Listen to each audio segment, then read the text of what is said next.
Greetings, Exiles. BullShifter here, back with another one of our Let's Play live streams. Tonight's stream will admittedly be kind of shorter than most of them have been recently, just as the league's kind of winding down.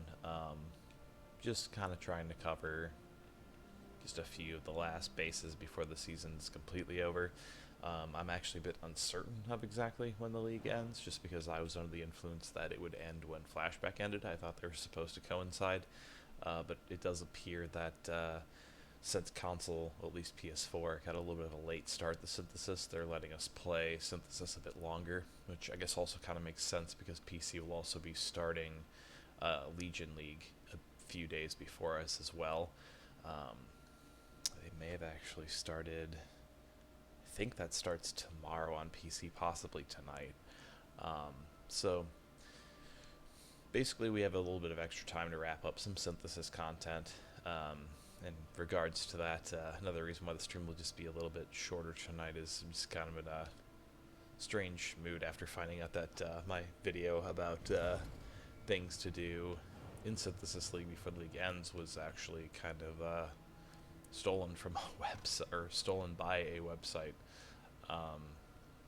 So yeah, kind of a awkward feeling from that, but anyways, I'm going to start by just kind of going through some of my fractured items here, just to kind of show you some of the things we can actually do with Synthesis, so that way if you are looking to potentially synthesize some items last minute, you can kind of look at some more advanced strategies on exactly what you can do with your fractured items in order to synthesize them. So let's look at something we can actually make pretty good use of. Elemental resistances is good. Max life, max mana. That's not too terrible. We'd have a possibility for movement speed. These are energy shields as well. Energy shield life. So I have a couple of characters that max energy shield and maximum life could be useful on. So let's go ahead and we'll take this shield. This shield will be pretty useful because it has the implicit of extra spell damage as well as the two implicits for Synthesis to have maximum energy shield and maximum life. And then on top of that, modifiers for max life, max mana, and then cold resist. Those are all relatively useful stats for a couple of my builds. This one, not too thrilled about what's on that one. Strength, increased armor. That one's not great either. This one has a plus 78 to max life. That's actually pretty solid for us, and max mana. But we'd probably end up scouring that to get rid of a few of those modifiers that we don't necessarily need. Here's another one with maximum mana. So we'll probably use this one as well. So, as I've explained in a previous video, the one that I originally made about the memory nexus and synthesizing your items, I briefly went through what happens when you synthesize these items and how it is strictly based off of the different modifiers that you have attached to each item. Now, I believe our odds are going to be more likely to get a single synthesized modifier on there, since this is a single, and this is a double fractured. So I think we're more likely to get a single fractured item, but we might get lucky as well. So it's going to be based, the initial roll is going to be based off of all of the different stats that we have on here. Now there is a easy way that we can kind of tip the scales to our favor in this. So this item in particular, the max mana is actually the only stat I would really even consider on this. So what we're going to do is we're going to use an Orb of Scouring, take off all those extra modifiers. So those modifiers that were on there are now no longer in our possible roll pool for modifiers that we will get on this item. So essentially we have upped our odds of actually getting one of the modifiers that we want. Now this item, I do like the max mana and the max life. However, the chance to block spell damage, well, that's actually not bad. 27% increased global physical damage. That could be okay. This one, however, has quite a few different stats I would like to have. So we'll actually go ahead and we'll just use an Orb of Scouring on this item as well. So this way, the only thing we can potentially roll on there is the max life, the max mana, and on here we have max energy shield, max life, max mana, and cold resist. So max life and max mana are going to be the two modifiers that we have the highest possibility of rolling. Now the implicit modifier that's on all these is based off of the item base type. So this is a spirit shield, kite shield, and a kite shield. So our odds are going to be better that we're going to get a kite shield. So it's very likely that we'll end up with elemental resists as our implicit. But let's go ahead, pop these in the synthesizer, and we'll see what we end up getting from this. Going over here and synthesize. Oh, it's not going to work. Possibly because one of these is a spirit shield.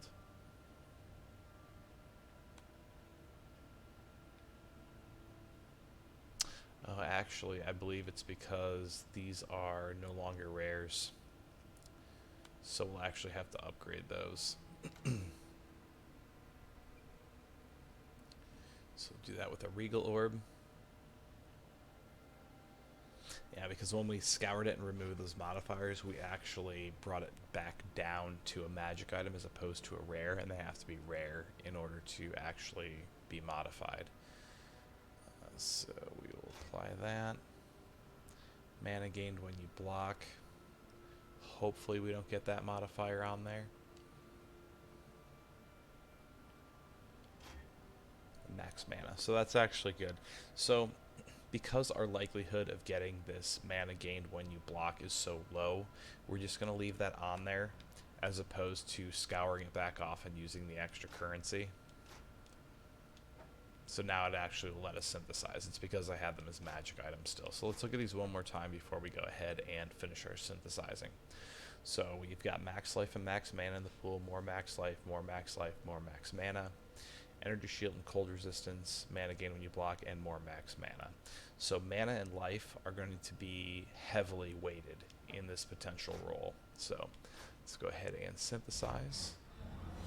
And yep, so there we got the kite shield. And we got the cold resistance, which was very, very against the odds to get. So that's actually kind of odd that we ended up getting that. But anyways, we'll identify it. Strength, life, mana, elemental resist, life regen, increased armor and energy shield. So in all reality, the item still has its uses, but that cold resistance modifier that we rolled, the implicit, it's pretty bad, only 8%. So we actually just ended up getting really unlucky with that, more so than anything else. Let's go ahead and do another item. Hopefully get a little bit more lucky on our next fractured item. So wands are typically pretty difficult to roll what you're trying to get on them, and with us having fractured mods on these that are completely different, I'm not really going to want to mess with those at all. So these chest pieces, we got strength, max life, evasion, energy shield, life regen, armor, energy shield. So quite a few different modifiers there also. Max mana, max energy shield, plus to all attributes, plus mana on kill. So again, bunch of stuff that's different. But let's go ahead and let's do one that actually has multiple fractured modifiers. So this is a double. This is technically a double because if you hold L3, you can actually see that a couple of those stats actually combine together into one modifier. So which ones do we like here? I do like the extra energy shield, so we'll take that one. Life regen per second is pretty nice. Strength and maximum life. So essentially that's going to give us max life, and then that strength modifier is also going to give us some max life on top of that because of the way that strength works. Energy shield and armor. So let's do this. Max life is good, and the life regeneration per second isn't bad either. Let's see what our other modifiers on there were. Max mana and stun and block recovery, fire resistance, reflect, energy shield regen, energy shield, cold resist, lightning resist, and chance to dodge hits. So I'm not really a huge fan of any of these modifiers altogether. So we'll just actually go ahead and scour all three and then regal them back up to rare items again. Oops, didn't grab it for some reason.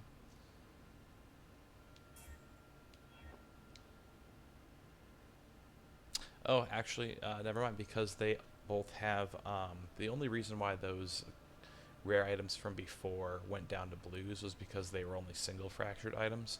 Since these are double fractured, it's actually going to count both of those as modifiers, and you can technically have rare items that only have 2 modifiers, so it's only going to scour off those extra modifiers.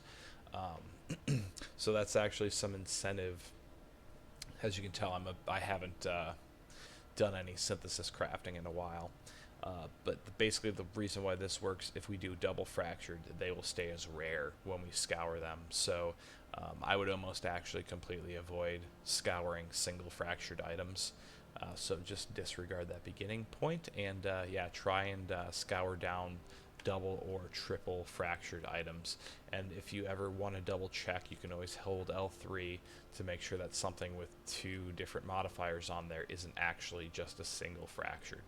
Because say for example this had just evasion and energy shield and stun and block recovery listed, it would look like it would be a double fractured item, but it could potentially be a single from what you can see there. So basically pretty much all of these are going to be weighted relatively evenly because they're all different modifiers. That's a coat, chainmail, and silks, so we could potentially end, it's going to be a 33% chance for all 3 of those as well. So let's go ahead and synthesize those. And it gave us a bunch of extra energy shield, so that's not bad at all. It is an item that splits between evasion and energy shield, so it's dexterity and intelligence based. But you know, still, it's not a bad little item. You can move that back over. Go ahead and identify that just to see what else is on there. Dexterity, fire resistance, lightning resistance, and reflecting physical damage. So not necessarily a fantastic item. However, with those implicit modifiers, we can just use this as a base for, you know, essentially an energy shield item, because we can potentially get even more energy shields. So what we could do, and I'll actually show you here just to demonstrate, is we can scour this again, and if we scour that, it's actually going to bring it down to a white item now at this point. So it's just a solid base at this point with some extra energy shield. Now those aren't super high rolls for energy shield, but you know, we could have a much worse base for that. So it's just like any other white item you could potentially have. Like if we scour down this, which we never would, but it would be just plus 20 to maximum mana. So at this point, we've essentially got a straight white item that we can just craft on top of at this point. So we can go ahead and actually take an Orb of Transmutation to turn it into a magic item. Apply that. Increase stun and block recovery. Not too impressed with that modifier. So I can go ahead and take an Orb of Alteration, and it'll reforge that magic item with new modifiers. Now I've got almost 700 of these orbs. So, you know, 42 maximum life. You know, it's a tier 9. It's not a fantastic roll, but we can go ahead and see, it's an item level 76, so we should be able to actually, you know, get higher tiered rolls than that. Dexterity and mana, 65 to max life, that's a little better. But, you know, we can continue to roll this until we actually get a stat that we're relatively comfortable with. So 94 to max life, that's actually pretty decent. 4% chance to dodge attack hits. That can be pretty good because this is, it's an evasion item as well as an energy shield item. So this could potentially do us pretty well if we plan on stacking evasion and dexterity for a character. So at this point, since it's a blue, we can just use a Regal Orb to bring it up to a rare item. And it added on some fire resist. So basically we have an item at this point that gives us some extra energy shield and a chance to dodge attack hits, quite a bit of maximum life, and some fire resistance. And obviously you can spend some more time and invest some more currency into that, but you kind of get the main idea here. So basically, by synthesizing your fractured items, it's going to give you a really solid opportunity at creating some really strong base items that you can potentially craft onto afterwards. So as long as you use those fractured modifiers to go ahead and turn the item into, essentially a white base item that has a really good implicit, even after the league is over, as long as that fractured item is synthesized and you have it to that base, you'll be able to continue to use your base currency on it. It'll work just like any other white base item would. And we could always scour that down and turn it back into that white item, and that implicit modifier is not going to go away. So that's one huge thing that you'll want to pay attention to with the items that you have remaining before the league ends, is if you have a few items that have, similar fractured modifiers and you really like those, synthesize those together so you can get that really good implicit modifier, and that's something that you can continue to build up in standard and potentially either A, make a really good item for your character, or B, you can potentially make a really valuable item that you can then sell off in standard league and make yourself some currency. So let's go ahead and take a look at our memory map. We'll go ahead and actually just run some content here. So over here is a nice memory modifier, and if we place that here, it'll actually influence these surrounding nodes as well. Typically I would try and build up 5. There's a high likelihood that we'll get 2 chests here. It says it contains multiple memory modifiers, so we can get 2 or 3 modifiers there, I believe. I know we'll get 2 at the very least. So let's go ahead and build to that. And this is actually the only piece that we have that we can build right there. Now, one thing we'll have to be careful of is traveling through here and here. They both have 1 charge left, so they're both going to deteriorate as soon as we get in there. So we're going to want to know exactly where we're heading. So we're going to want to take a hard right, essentially right when we get into here, and another hard right once we get into there. Now there are other pieces that we can potentially place. So once this one's gone, technically I could place one of these, like I could place this piece right there to replace this piece over here, because this won't be here anymore. It has to match up for the little roads that are there, so just something to kind of pay attention to. So this is going to work exactly like a fractured memory would if we were to run into a fractured memory in a normal map. As soon as we hit X on the item in here, the map is going to start to close in on us. So we don't want to get caught in that, otherwise, essentially the map closes up for us. So once we hit this memory stabilizer, as I mentioned, we're going to want to take a hard right. So I'm going to summon my Golem, and we're going to move.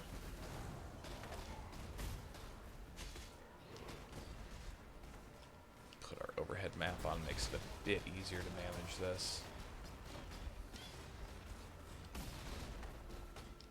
I can see the map's kind of slowly closing here, but right there we got through that just fine. So now we're going to do the exact same thing in this map, because we're also, again, trying to head to the right, just because that's what actually leads up to the map that we're trying to get to. So we want to go right, and then from there we're going to want to go straight across from where we are. The way that these maps are placed on the actual memory map itself, they go in the exact directions that the pieces go into, so that's something to keep in mind when you're trying to navigate through everything. Now, as you can see, we're kind of floating in this space now. The one that we were in, since we left that area and it only had 1 charge, it's gone now. It deteriorated. that's no longer a piece on the map. So from here, charge up here, and we will take another hard right.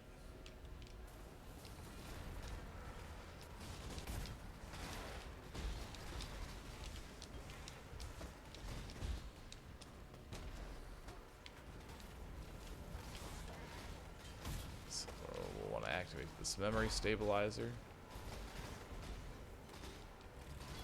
That's going to build our bridge. And now this one will actually disappear behind us as well.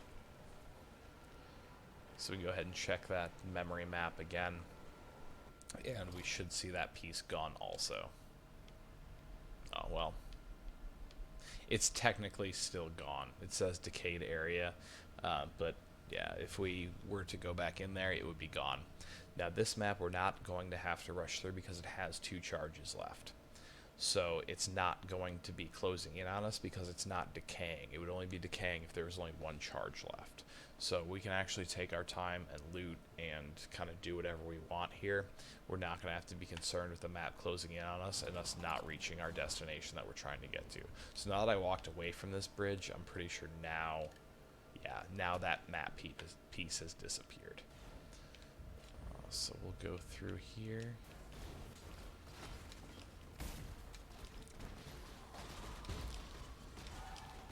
And we since it's directly in front of us, we should be able to just travel straight across.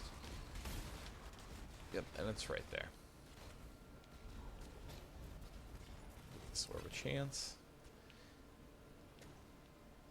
And since we already placed, since this is a reward piece and it's already technically placed, we don't have to worry about actually activating it here with the memory stabilizer. This guy who's attacking us. Now, all of these memory nodes always start with just 1 charge. So again, this is going to be collapsing. So we're going to want to find that area that has the memory modifiers in it before it actually collapses. It should be on an edge somewhere, but we don't know exactly what edge it will be on. So it could be directly in front of us. It could be to the hard left or the hard right area. So we'll kind of just want to play it by how the collapse is coming in, because the collapse is always going to attempt to push you towards an area where a stabilizer is.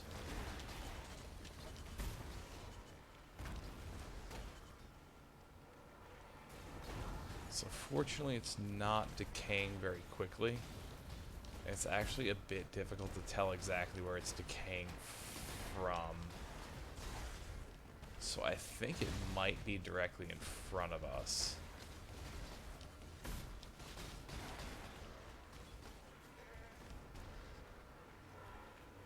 Possibly to the left side. It does look like there's some decay on the right.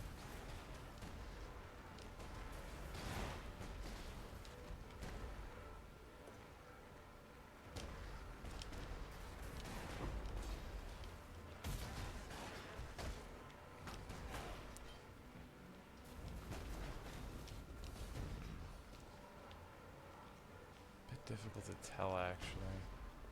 So that area's decayed, so I think it's actually further to the right. That was close. We didn't want to hang out in there for too long.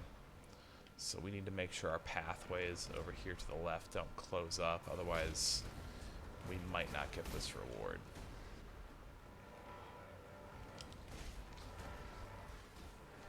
I'm trying to be somewhat cautious with my shield charge here, because if I charge into one of these decaying areas, there it is right there. We'll actually end up failing this memory.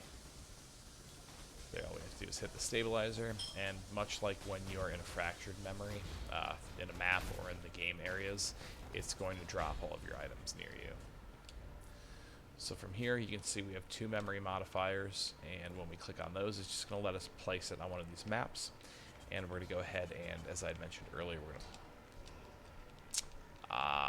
I messed that one up, because I should have actually gone in there and activated that map, and since I didn't, I can't place this memory modifier on there now. So this is somewhat of a waste. Chest with essence items. Currency items. We'll go ahead and actually... Oh, we can't put it on reward nodes either. That's unfortunate.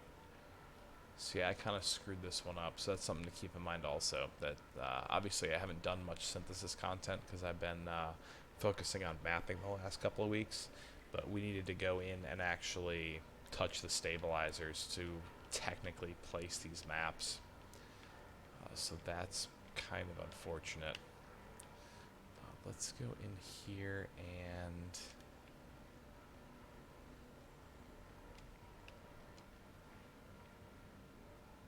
see if we can move some of these pieces. So we would need a very... so we should technically be able to place this piece over here.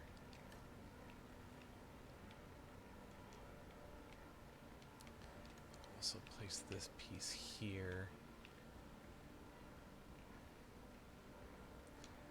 And also place... oh no, because it would have to connect through there. But we can place this piece.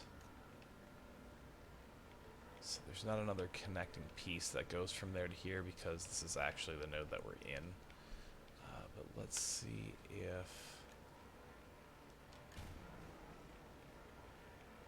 so do those have to technically be placed?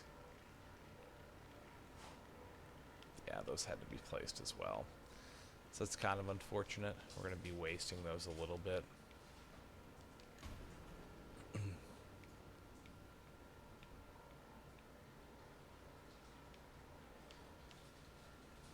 So yeah, make sure to activate your memories before going in and actually picking up modifiers.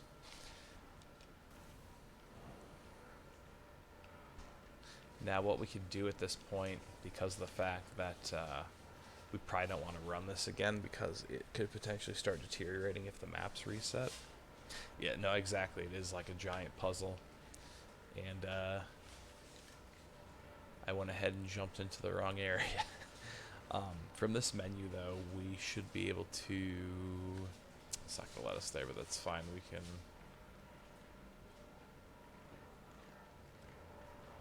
we should be able to teleport back to the Nexus.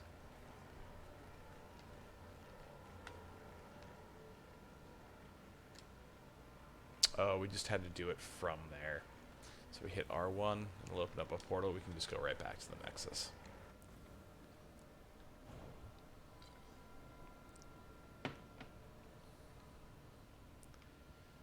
Yeah, and I've made a couple mistakes in this giant puzzle just because of the fact that it's been a little while since I've done anything with the actual memory Nexus itself.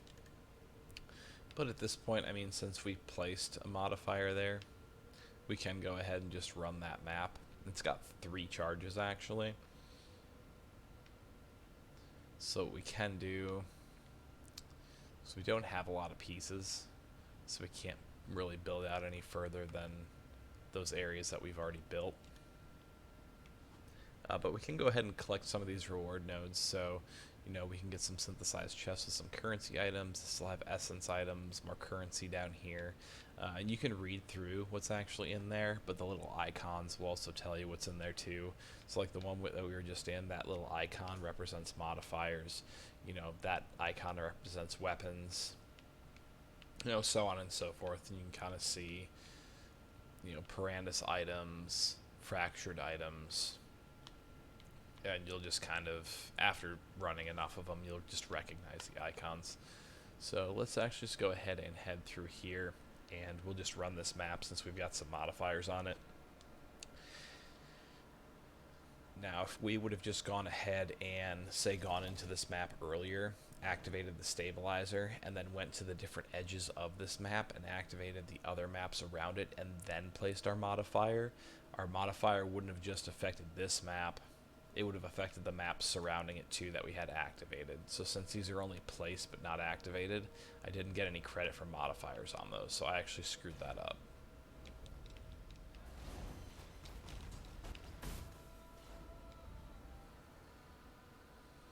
Now, even though you can see this sitting here, and I did charge into it, it's not actually decaying because there's 3 charges to it. So the fact that I ran into that actually is completely fine.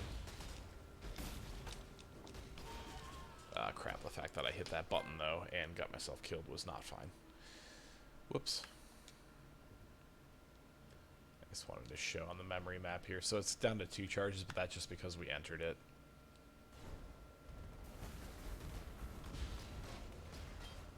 So I lost myself 10% experience right there, which I'm honestly not too concerned about at this point. The league's ending any day now, so losing a bit of experience here doesn't really doesn't worry me very much. Essentially at this point, yeah, I wasn't expecting that. I'm not even actually 100% sure what that trophy is.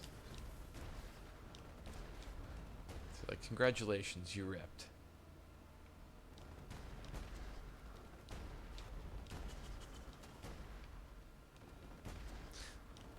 Sadly, that's actually the first time I've died with this build in quite a while. I found a few items that have really helped me optimize this build.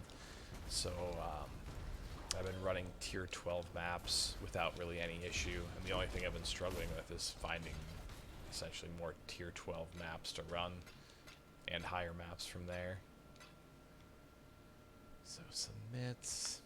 Not a bad idea to pick it up just to identify it. Lightning resist. I don't really care about crafting an item with that kind of a base.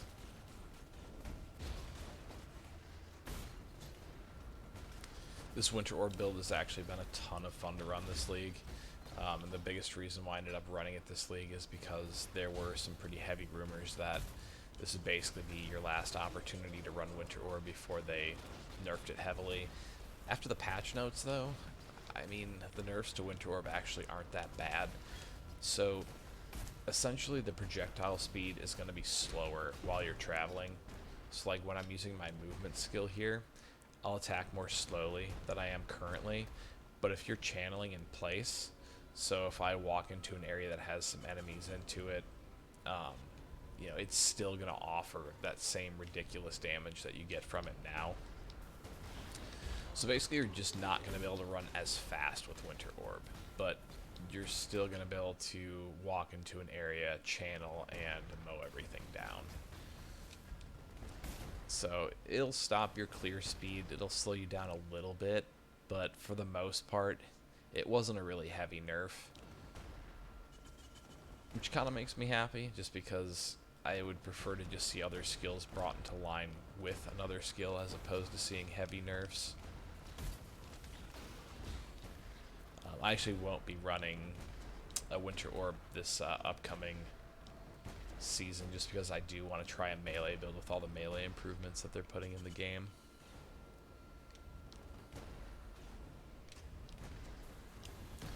Totems can be fun builds. Depends on playstyle.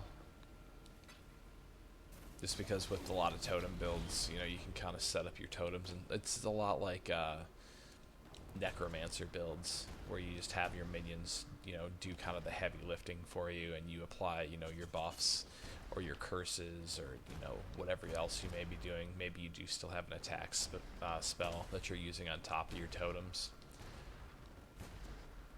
But I mean, I have fun with totems. My Templar actually uses a totem, you know, strictly for aggro.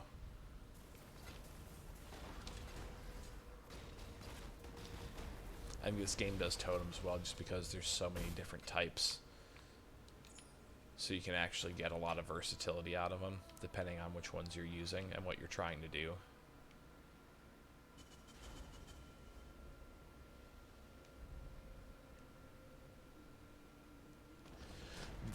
They constantly add a lot of different skill gems with every league. I haven't looked too much into the specific ones they're adding with Legion.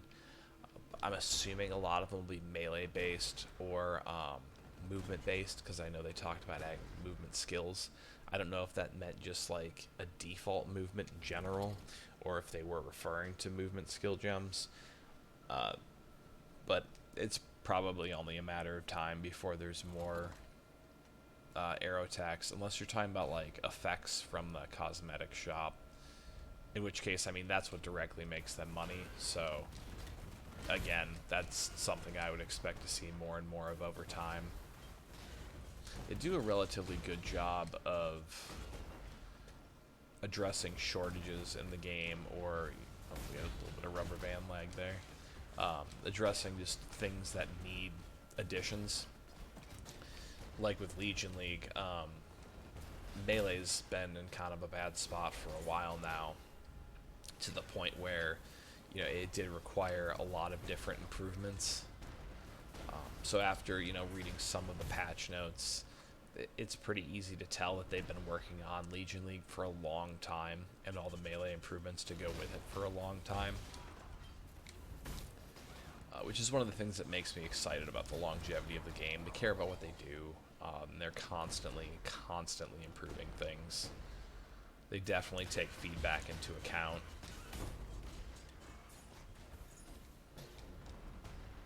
Yeah, like archer skills and, you know, different cosmetic effects, I would honestly expect both.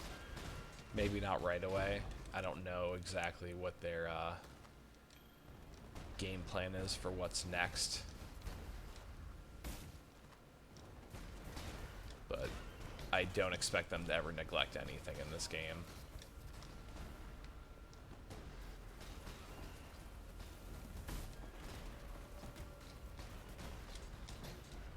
Oh, in regards to that, since there's only so many elements and affixes in the game, I wouldn't expect to see, you know, it'll probably always be to where it's either like physical, fire, lightning, cold, you know, poison. You know, those will probably always be like your standard attacks with archers. But I mean, it works the same with any other, you know, spell or attack also. But I mean, you never know. They've talked about this potentially, you know. I saw a GDC video on how they intend for this game to be a game that, you know, can be played indefinitely. A game that doesn't have a shelf life, that just continues to be upgraded and built on over time. So even then, I wouldn't rule out, you know, other elements being added into the game, but I don't know the likelihood of it, and if it does happen, I wouldn't expect it to be anytime soon.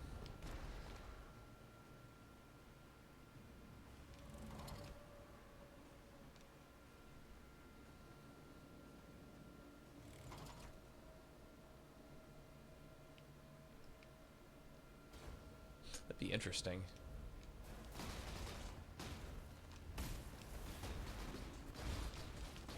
Like have minion archer skill gems.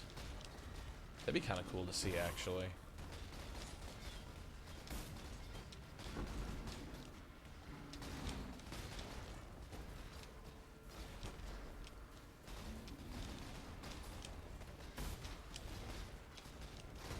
Actually, should have looked and seen what this area that we went into was, because I'm pretty sure we're by a reward node. Oh, maybe not, because there's a stabilizer there.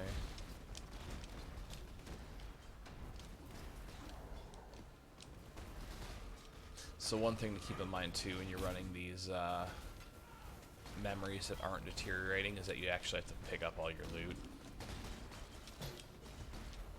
It's not going to pop up when you head into the next area. Cyclone is going to be awesome in Legion League. I mean, I obviously can't 100% confirm that because, you know, the patch isn't out, so I haven't played with it yet. But that's actually what I plan on having the main skill of my next character being is Cyclone. I want to build a Cyclone character.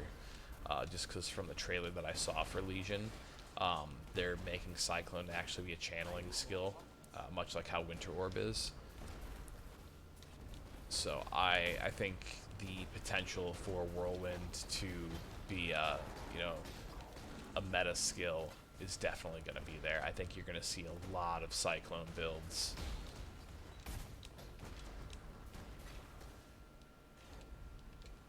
So I think you're going to be happily surprised with Cyclone. I'm actually really intrigued to see what the meta is going to look like. when the new league drops. Just because, you know, I still expect a lot of these ranged and spell builds to still be really good. Like I'd mentioned earlier, you know, the nerf to Winter Orb really isn't all that detrimental. But it'll be interesting to see with all the improvements that are happening with melee builds, how everything's going to stack up with each other.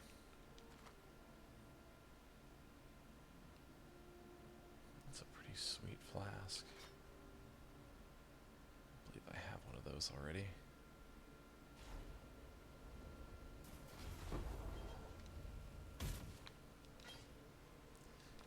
I actually agree with that. It's one of my few criticisms about Path of Exile is the cost of a lot of the cosmetics. The boxes themselves, because they'll do a special loot box with every league, like this one was the Glimmerwood mystery box. Those are somewhat reasonable. Like, they were 30 points, which is like $3 a piece. And, you know, most of the cosmetics in them are actually pretty cool. The only thing I ever get disappointed to get is, like, items for your hideout, which I was actually fortunate in the ones that I picked up. I didn't get any hideout items with.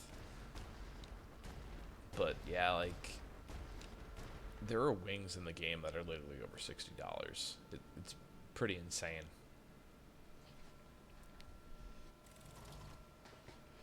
The way that I did my stash tabs is, let's check this memory map quick, because I'm pretty sure, yeah, this is a reward node. The way that I did my stash tabs is I bought one of the supporter packs, just because it came with a pretty cool costume that I had liked.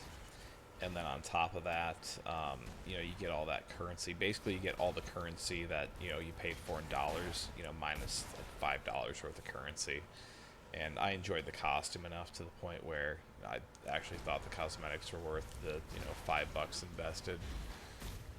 So I bought the supporter pack and got all the stash tabs I needed that way. It was one of the $60 supporter packs.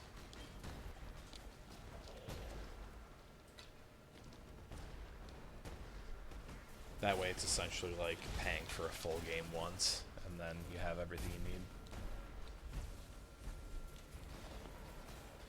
Hey man, welcome to the stream. Happy to help.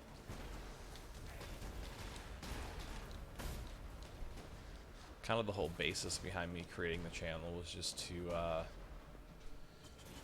you know, make it so newer players that came into the game didn't feel like this was an impossible game to start.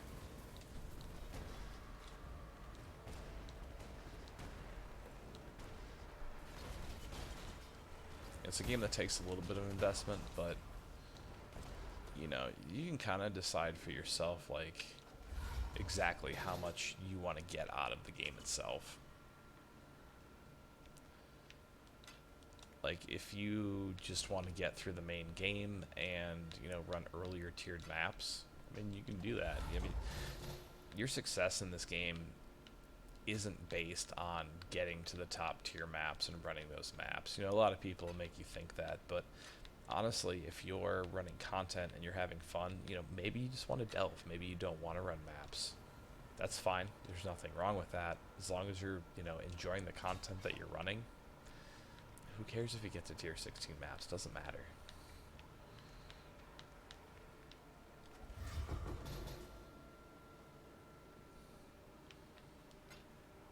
Yeah, absolutely. And like, there's different like levels of supporter packs too.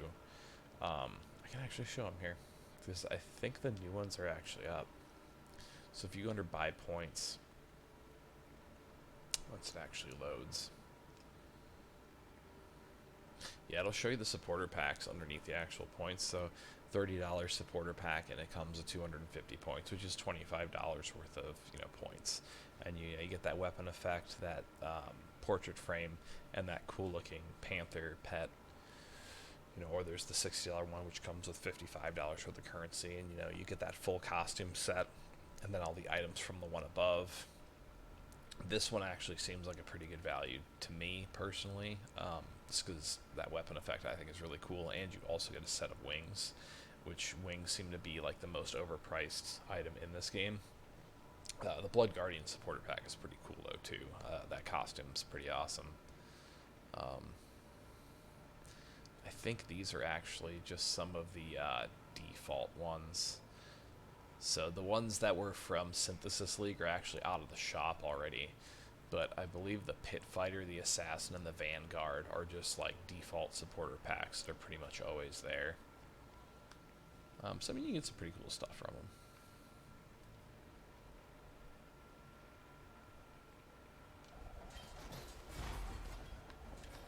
That dropped all of our items for us. So one thing I will suggest too, if you have played a lot of this league, when you head into the next league, because of the way that everything works with shifting over to standard with your inventory,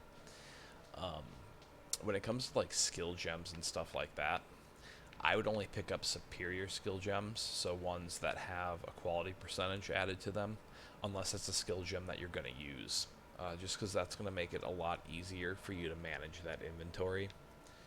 You know, especially if you don't have a lot of stash tabs. Because what you're going to find is eventually after playing through enough leagues, your standard stash tab is just going to be full up, and you're either going to be essentially forced to, you know, pick up stash tabs at that point, or, you know, discard some items that you may not necessarily want to be discarding. So just, you know, some food for thought there. You know, get a bit more, I guess, stingy with the items that you actually go ahead and decide to pick up over time. Accuracy rating, that's nothing all too fantastic. Item level 73, I suppose that can go into... no, I don't need to put that in here. See, I currently have way too much stuff. Hey Rob, how's it going? I mean, I have a lot of stash tabs. I'm kind of a gem hoarder. But basically, my strategy with these is when I first started playing Synthesis, I just kind of tried picking up one of each gem if I could, and then just put it in storage. And I've actually even got these alphabetized. OCD. But essentially, what I'll end up doing next league for Legion is just picking up skill gems that I need for my character, and then where you see that quality percentage, I'll just end up picking up ones with that quality percentage because they'll actually give you another modifier for that gem if you pick it up and it has quality, and just replacing ones on here that don't have quality. So basically, it's a good example. If I find a bear trap and it actually has quality added to it, you know, I'll pick that up in the next league, put it into storage, so that way once the leagues merge together, I can replace this one with one that has quality added to it. That's just something I like doing. You know, I'm not saying hoard all the gems like I am. There's actually only 3 gems, I believe, so far at this point in the game that are drop-only gems, which means you can't buy them from an NPC. And those are their support gems. I believe I thought I had 2 of them. Oh, I think I actually sold one. But this is one of them right here, Empower Support. And the dead giveaway that it's one of those 3 gems is it'll have that little line right there in blue where it says once this gem reaches level 2 or above, we'll raise the level of, you know, it'll tell you what it does. But if it specifically talks about reaching level 2, and if you look there down at the experience, I mean, this gem takes...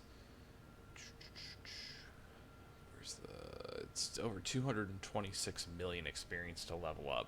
That's a dead giveaway that's one of the 3 loot-only gems. So those are also worth holding on to, no matter how many of those you get, just because that's something you can actually go ahead and sell to other people on the trade market. And there's always people that are looking for those, so that's another good way to make currency. So kind of store this stuff away. One thing I do like about some of these special stash tabs, like, you know, the unique one, yeah, I can store one of every single unique in the game, which is, you know, pretty nice. These I'll always pick up and sell off, just because they're 6 socket items, which is always going to give me some jeweler's orbs. I if you look over here in my currency tab, I've got 912 of them already, so you can see I've been making quite the collection of those at this point. This stuff, honestly, like, none of that really matters to me at this point. One thing I suppose I could do is actually Queen's Decree. I could compare the two and keep the one with better stats. So 185, 10, and 161. 185, 15, 200. So that one's actually a little bit better than the one that I've currently got stashed away. So I can stash that one and then just sell this one off because I don't have any use for it. I highly doubt I'm going to be able to sell it before the league ends, and I don't have enough room in my actual sales tabs anyways. They're pretty full up. And honestly, at the end of the league, when it heads into standard, I'll probably put all these in my normal inventory and just sell them off. I keep a lot of stuff like this in a sale tab, and you do that just by having that public box checked there in a premium stash tab, which basically puts us all in the trade market. For a good majority of the stuff, I just leave it without an asking price, and you know, unless it's something I know is worth, like, I won't vendor this Nikta's Lantern. Nikta's Lantern is actually used for a few different builds, so someone may have not offered on this yet just because they've offered for ones where people are asking for an exact currency. But yeah, like, I'll typically put this stuff into a tab and just accept any reasonable offer I get. So brands are something that you can actually apply to one of your enemies. Different brands can have different effects. You can remove and add them at will sometimes as well, depending on your skill setup. Let's see if I actually have any here. I'm not too familiar with brands just because I've never created a build based off of them. Most of my skill gem knowledge admittedly comes from just stuff that I've used before. I learn best by actually doing. I've always been more of a hands-on learner.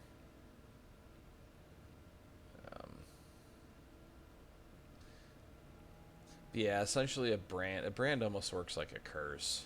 A brand recall, yeah, this is the skill that you use to recall a brand from your enemies.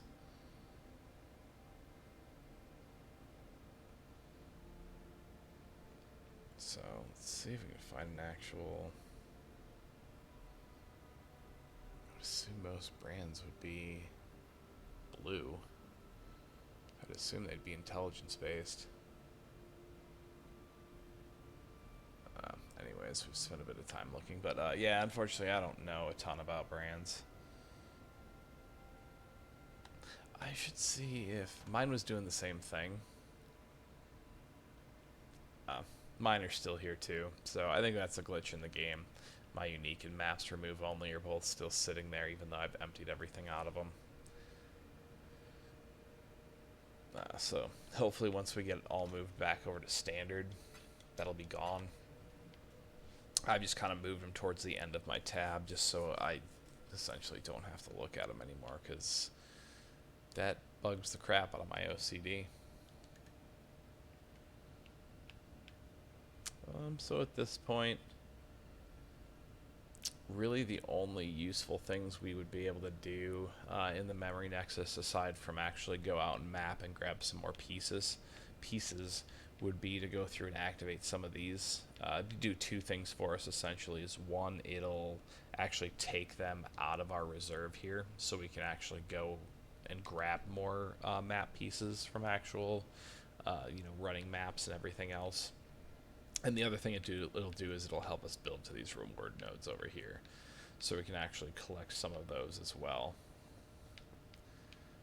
So let's go snag.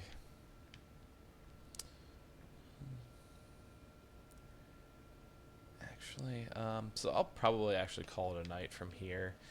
I did want to do kind of a shorter stream tonight, so I'll probably conclude it here. Hopefully you guys learned a few more, useful tips about the memory nexus and about synthesizing items. Hey, how's it going? I feel bad because I'm actually just about to end the stream here. So now I feel bad that you just came in.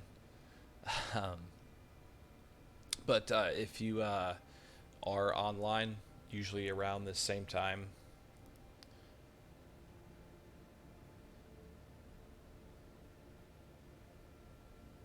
Oh, dude, that would be awesome. I'd appreciate that. Yeah, if you're online Mondays, Wednesdays, and Fridays, um, yeah, I'll definitely check you out after the stream. I'll look you up here on Twitch. I always post these videos directly to YouTube, so I'll have your info recorded on there. But yeah, if you're online Mondays, Wednesdays, Fridays, I stream Path of Exile on Twitch every day there. So yeah, definitely pop in and come hang out. That's essentially why I do these anyways. I'd like to make the informative videos on YouTube, and then the biggest reason I stream is just to kind of answer questions live and just get a chance to talk with the people who, subscribe to the YouTube channel, or just, people who want to hang out in general and talk Path of Exile. But yeah, thank you everyone for checking out the channel. I appreciate it. I love it when, the chat gets active and we just get to talk some Path of Exile. So hope everyone has a great night. Again, thanks for checking me out. Make sure to check out my YouTube page as well. There's a lot of very diverse info on a lot of the different league mechanics and game mechanics in general. So if there's anything about the game you're curious about, you can go ahead and look through my channel. There's probably a video on it, and if not, just pop in the comments section and ask me, hey, I was wondering about this, any chance you can make a video on it? And most of the time I will. So until next time, may the RNG be with you always.